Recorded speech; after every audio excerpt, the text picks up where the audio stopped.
ए रघुनाथ, ही घे श्रीखंडाची गोळी. नाही नको, माझ्या तात्यांनी सांगितलंय की तुझ्याशी मैत्री म्हणजे हैवानाशी मैत्री.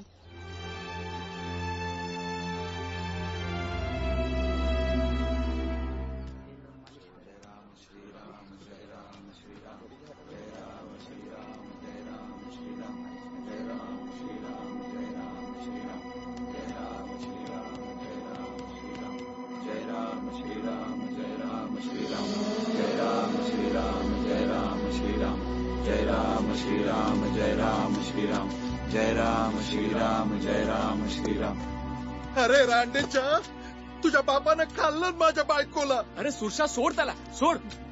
अरे लहान पोरगा आहे तो. त्याच्या बापानं अख्ख्या गावाचं जिना हराम केलंय. हे पण त्याचंच रक्त आहे. मोठा झाल्यावर हा पण तसाच वागणार आहे. अरे सोड त्याला, तो काळ भैरव बघतोय. चल चल तू शांत राहा. चल रानू. जय राम श्रीराम, जय राम श्रीराम, जय राम श्रीराम, जय राम श्रीराम.